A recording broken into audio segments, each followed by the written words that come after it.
uyu munsi Adera murushije gutoza ikipe y'igihugu Ive ntacyo yakoze Ive sararengana imibare ya Frank Trosten hari aho yagiye itandukana na resultat twari dufite mu minsi yashize.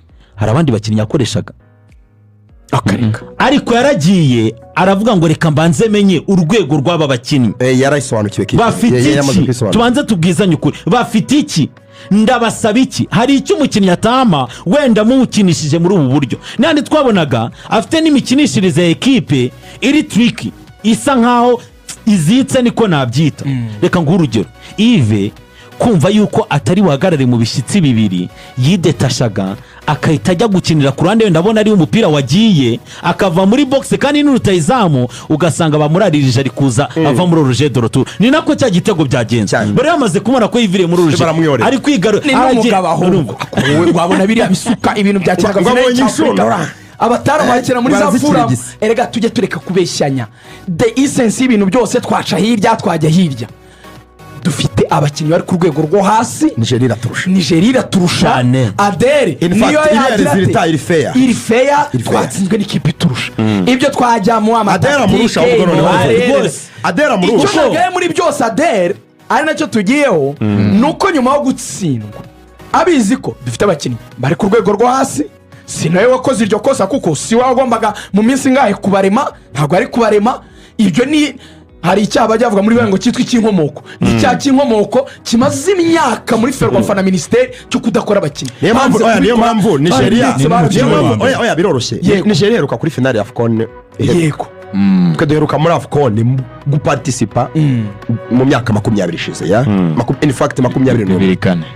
So Adera Murusha we uvuga ko ekipe y'u Rwanda ikurikirana mu myaka myinshi nk'anifuza kwitoza cyane, ntabwo nyuma y'irezilita twe tubona ko iri fair Nigeria iraturusha. Iri fair ntabwo ujya hari imbere ya mikoro wigire nkaho utunguka ubiswe n'inkuba ngaho nanjye nagaye. It's a shame ngo ibi ntidushobora kubikora imbere ya stade yuzuye, hari umukuru w'igihugu ngo ntibishobora kongera kuba. Ejo Lesotho ni gutsinda witwa Lesotho uravuga iki? Mu bico narakajwe nacyo ngiye kikambaza. Uravuga iki? Lesotho ni gutsinda cyangwa mukanganya mu munota dutsinzwe nk'ikipe. Asanze dufite amanota 8 Adera Murusha dufite 7 twari dufite 7 kuri 7 imikino ine kuri 12. Ubwo twari twaratsinzwe umukino umwe dutsinda 2 tunganya umwe. Yego nawe uraje ugiye kuvuga uravuze ngo nimpindura abakinnyi ngo ntihazagira uzavuga ngo mwese ngo mwabibonye ngo nabahaye amahirwe batsinzwe na Nigeria my brother. And listen, ngo njyewe ngo ngira ngo ikintu ngo cyo kuba ngo indwanyi cyane ngo ndabikeneye ngo ko byiyongera ngo ibi ntabwo nshobora kubyihanganira ngo nindahindura abakinnyi ngo nge nzihindura. Kuki ukiriya conflict ari ngombwa? Utsinzwe na Nigeria twese turabizi ko iturusha, urabizi yuko abakinnyi bawe urwego n'urwo, urabizi neza yuko bakinaga nabo ntacyo wari bubikoreho na mbere hose. Icyo gukora cyonyine nukwirinda gutangira gushyiramo abakinnyi umwuka mubi. Umwuka mubi umeze gute? Wo gutangira gutuma nibyo yari amaze kubaka Torsten kuko ni continuity agombaga gukomerezaho. Reka nemere kutsinzwa na Nigeria simbigaye nibyo Lorenzo avuze. Yatsindiye Lesotho muri match yo muri Afrika y'Epfo. Kwakene muri Afrika y'Epfo nabo mujye kuzi Kigali tegura match kwikiyeho ikiganiro n'itangazamakuru emera gutsindwa ariko utsindanwe n'abakinnyi. Yivugishaga nk'umuntu warwaye grippe wabaye cyane wakubiswe n'inkuba washize ariko niwe kubibazwa mbere y'abandi bose. Iyo mvugo imikino y'umupira w'amaguru dutsindwa na Nigeria dutsindwa na Ghana dutsindwa na Misiri kandi narayemeye murabyibuka none ngiye twanabikozemo byaratubwiye nti turi Brazil which is true turi Brazil. Jana prefera iyo mvugo ya Torsten kandi kunyibutsa ko ari Brazil kusha kumbwira ngo it's a shame. Ntabwo ari ukwintataininga mediocrity nabyo kuko ubwenge bwanjye barakora neza ibyo mvuga nabizi. Nango hari ukuntu uvuga ibintu ariko bikaba ari nko gushyashyariza intege nke zawe. Oya, iyo utsinzwe match wirebye mu ndorerwamo biturutse ku cya cy'inkomoko uzi uri gukina na Ballon d'Or winners babiri bakurikirana kwikivuye kuri finale y'igikombe cya Afrika, uzi context ya match mwakinyemo, ntabwo urekura abakinnyi ngo bashyire hariya ngo nawe ujye hano. nase wadari mu rushutu gushyize ku munzani wakoze iki muri kariyeri zo gutoza usibye kujya kwanariza kuri za Bein Sport toje ibigo bikomeye ariko mu Tanzania no Burundi Burundi se n'igihugu gikomeye n'igihugu gikomeye cy'amaguru yakoze iki akwiye kubaha abakinnyi kuko yazabizi kora iyo utangiye kuvuga ngo nzabahindura ariko afite CV ugereranyije n'uwo muvuga yasimbuye sifite ikibazo cya CV mfite ikibazo cy'amagambo yo gutangira guca igikuba mu bakinnyi uzi waciye igikuba kuri Lesotho nutsindwa uzavuga ko nabwo ahuye n'abakinnyi bakurusha urwego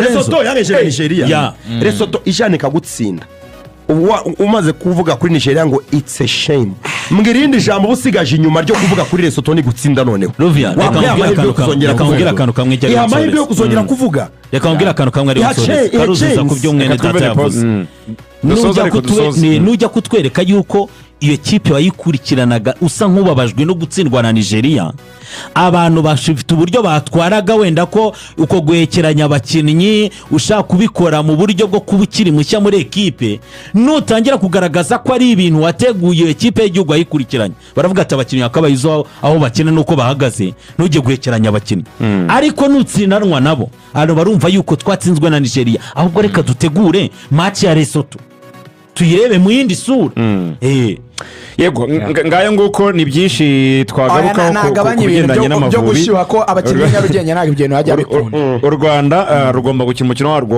wundi na Lesotho ku wa kabiri bizaba ari saa 12 nabwo abantu ushinzwe amatike sinzi ubundi mwakabaye mwarajemo andi matike ya Lesotho n'abaraza hari kubikora ubwo ne maze kubikora ku wa gatandatu buno dusigaranye uyu munsi no ku cyumweru no ku wa mbere abantu bazaza bongera bashyigikira ikipe y'igihugu Amavubi ariko ntabwo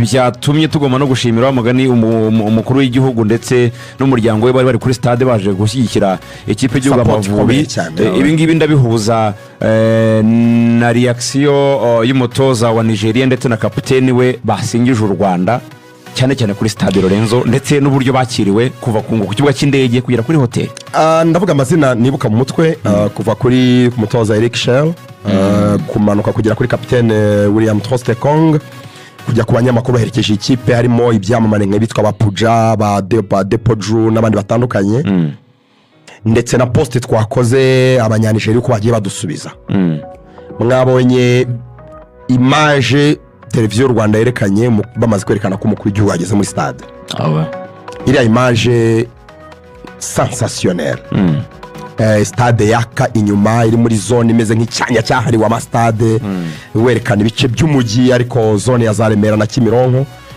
iriya image twariye neza actually ukagaruka noneho kuri hospitality abanyanijeriya bashimye cyane hotel okay ni resources zabo na amafaranga yabo yifite amafaranga urya neza babaye muri hotel nziza barayishimye bahawe ibyo muri Afrika ubundi udahabwa ngo ushobora kujya mu gihugu ufite amafaranga yo gukodesha bisi ukanayibrandinga n'amafaranga yo kwishyura hoteli nziza ariko nubwo ufite amafaranga yawe nabyo ukabinanizwamo right muri Afrika niko bigenda turabizi very recently bajya mu gihugu cya Libya baravuga ngo uko u Rwanda rwatwakiriye ntabwo rwatwakiriye nk'aba rivals nk'abantu bagiye guhangana narwo batwakiriye nk'abashyitsi baje mu gihugu mu buryo buri professional bavuga ko ari ibintu babonye bwa mbere ku mugabane wa Afrika siniriwe mvuga ibikorwa remezo uko wabigarutseho bavuga ko mu by'ukuri stade Amahoro uburyo yubatse n'uburyo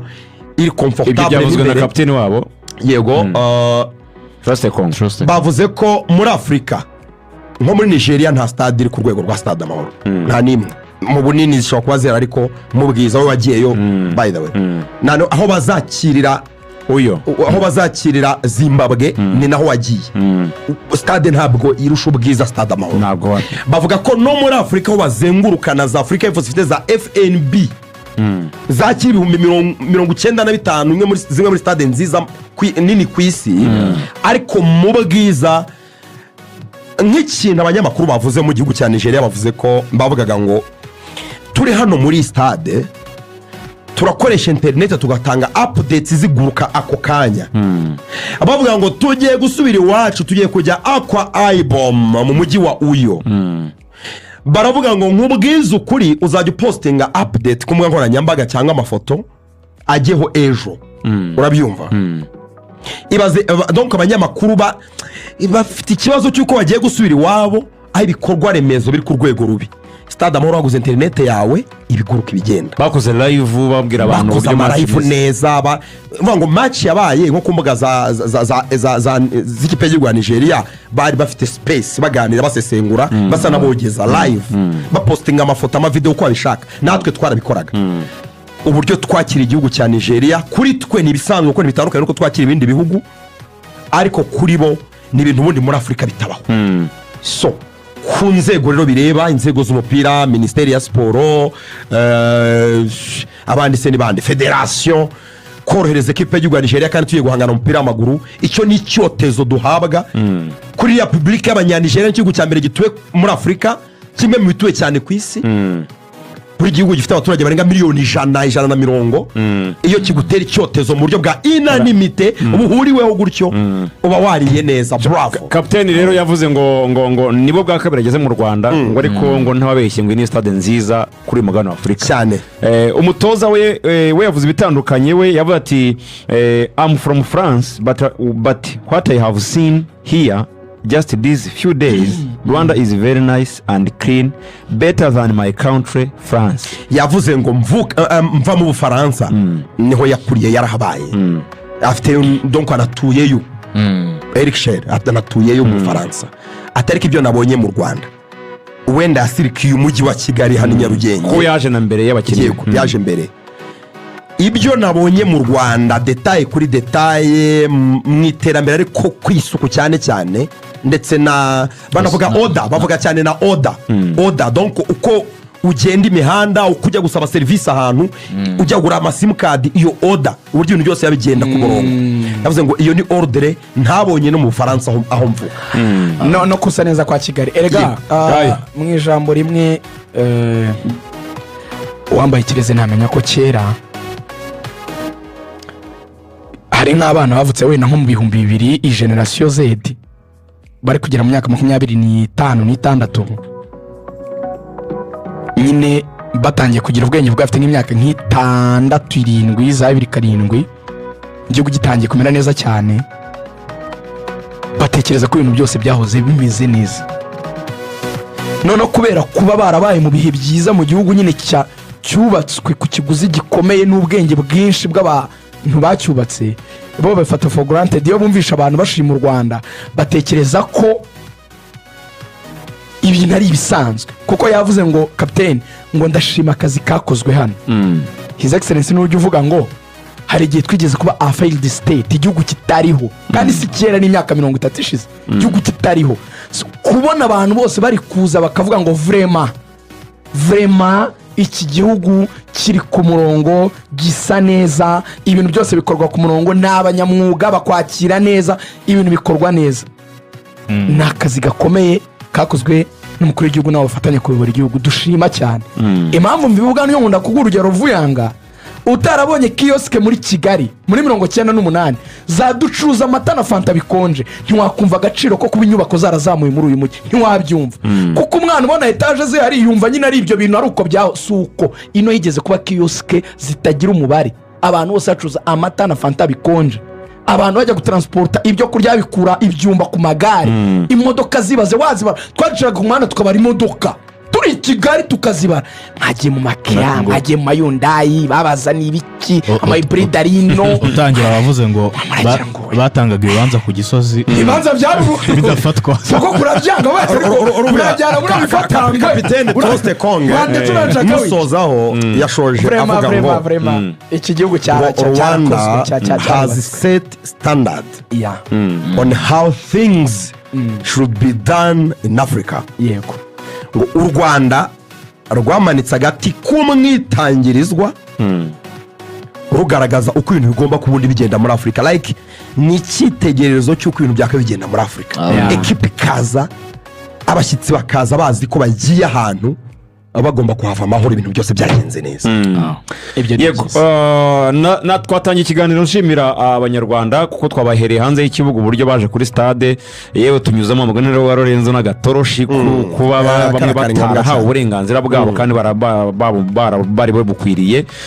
Ariko Lorenzo ndasoza mbere ko njya ku bindi bihugu uburyo byakinye n'uburyo byitwaye nabwo twongera gusaba abanyarwanda ko igihugu cyongera kubakenera kuri uyu wa kabiri bagomba kuzura noneho ndamutse nge kwanga Amavubi ubanza igihugu cyawe. Banyarwandakazi ndamutse ndimwe nakwitabira match ya Lesotho no kurusha uko nakwitabira match ya Nigeria. Why? Tuvanaho kujya kureba Victor Osimhen mureba no kuri televiziyo bisanzwe ariko kujya kureba Victor Osimhen mwanjye rwose nabyumvagamo ngo tugiye muri Slaughterhouse tugiye gukubitwa n'ikipe ishobora gukubita ibitego byinshi ukazajya ubyibuka Nigeria. Erega abanyarwanda benshi barafite ugiye mu cyo bita abattoir nge kampani za betting nk'eshatu nabajije baziriye amafaranga. Nanga ko mwigira turabizi ko benshi bakuze Nigeria ariko urimo uvuga kuri ibi ngo rugaju urangabanje ngo uyu mwana umukino turaba brand ambassadors za betting bari ya Forte Bet turabizi ko abanyarwanda mwari amafaranga muri betting kuri ya kabiri ya Nigeria ari kuye kabiri. Anyways ariko hari match ukoreraho memories. Bahamagara amasegonda ntabwo rwose mwaka ijambo hamagara abanyarwanda uretse nyine banze mfite ukuntu mbisasiranye ntabwo n'umuntu uvuga ngo muzaze duhure mu mahoro mu ihuriro n'ihuro nge si uko mvuga ngira retorike yanjye ngira poezi yanjye itereka ariko bihine yego turake urumva mugabanyirizaho gake yitereke ngira retorike yanjye ntabwo nge gabanyirizaho ihuriro n'ihuro arimo arandira iminota mbabara umugabanyirizaho yitereke umugabanyirizaho ari kuvugira hejuru amanuka nge ni papa sava ngaho itereka ariko gerageza ubihine wamfura ni ukuvuga ngo iyo ugiye kureba Nigeria ugiye gukina n'ikipe imwe mu nziza muri Afurika niba atari no ku isi amahirwe menshi nuko ushobora gutsindwa ugiye muri abattoir ariko kujya kureba match none utekereza ko ushobora kwiyempoza ugatsinda umukino niho hantu ugenda ufite na selfie yo gufata amavideo uri muri celebra na hantu ufite amahirwe menshi yo gutsinda match bikaba memory bikaba ibintu uzibuka igihe kirekire muri qualification za mondial. Twatsinze Lesotho twitsindira hanze duva twakineye Joburg Pretoria Joburg semyibuka ariko muri South Africa twatsinze igitego kimwe ku busa cya Georgia. Niyo kipe iri muri iri tsinda utekereza ko twatsinda any day bora Lesotho idutsinze twadutunguwe cyane. Jya kureba match none utekereza ko warafinda wawe yatsinda igitego uwo sahabo yakwiyempoza agakina ari aleze kuko ntabwo agiye guhangana na Ndidi na Calvin Bassey. Iriya niyo match ubundi yo kujya kureba ku munyamupira iryo nibanga mbibi tugiye muri stade Amahoro mwinena ngo yaratsinzwe Nigeria kudutsinda ni bisanzwe ntawe itatsinda ni Victor Osimhen turimo turaganira jya kureba noneho twatsinde kipe ibitego muri bukadutsinda igihugu hano ibitego 7 ni babakagere Messi birindwi iyo match ntabwo abantu barayibagirwa bayirebye gutsinda ikindi gihugu ibitego byinshi biraryoha. Iyi Lesotho twayitsinda ibitego birenze kimwe dukeneye gutsinda Lesotho. Abanyarwanda ntibanagendere muri iki kintu cya match ya Nigeria ngo batekereze ko abakinnyi bacu Nadera Murusha badafite ubushobozi butsinda Lesotho. Nanjye natungurwa batayitsinze icyizere ndagifite ariko tugomba kuza tugashyigikira yego bazaze rwose abanyarwanda kandi turabyizeye ko mukunda igihugu cyanyu ndetse n'ikipe y'igihugu. Adelar agiye kwigaragaza abe yitunganya.